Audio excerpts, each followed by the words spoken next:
After a long day of hard work, whether it's through our job or school, we try to find a way to relax, right? We worked our butt off all day and just want a chance to forget about all of that for a little bit. But 9 out of 10 times, especially nowadays with cell phones being such a big part of our lives, the way that we communicate through them, social media is one of the first things we go to. We want to check on what our friends are doing. We want to check on what's going on in the world, especially my age group. A lot of us get our news through that. You see, doom scrolling is such a serious thing in our lives, whether we realize it or not. Staying on social media or on our phones a lot longer than we kind of plan on doing, but we get trapped into it. We could be on it for about 10, 15 minutes, we think in our head, but we look over at the clock and we've been on it for an hour or 2 hours. But I'm going to talk to you a little bit more today on how it's negatively affecting your mental and physical health.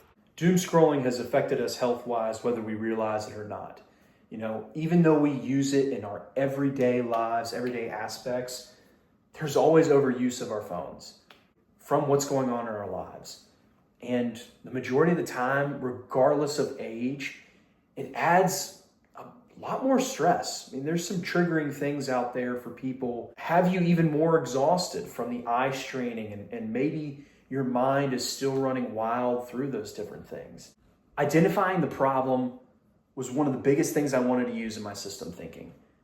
Whether it was anxiety, depression, work, school, anything that's going on in the world, you name it. Or what is really affecting people, right?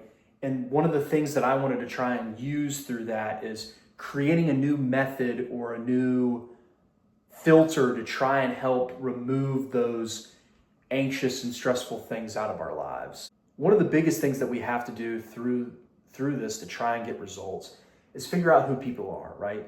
Regardless of age, regardless of job or school, right? Everybody is affected by doom scrolling through social media. So one of the things we want to try and do is figure out what are some stressful things in their life? What kind of anxieties do they have? And that can be talked about through their school and their jobs.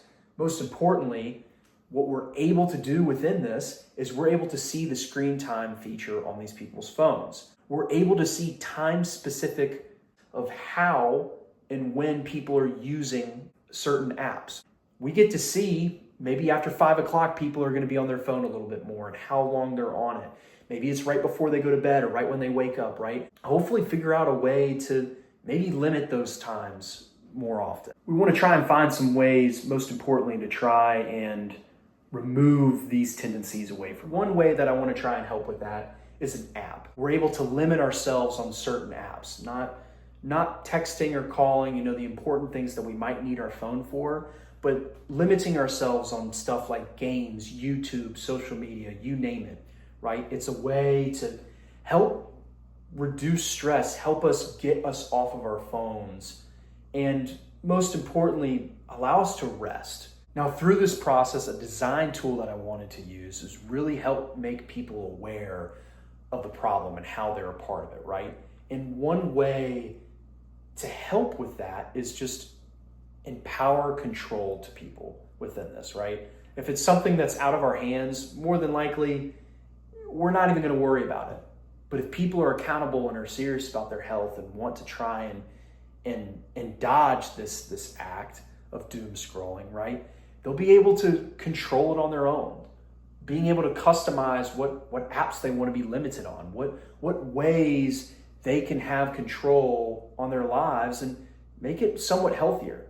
And on top of that, they're being open with themselves and open with others that they're using something like this, allowing themselves the proper rest and care that they need for themselves mentally.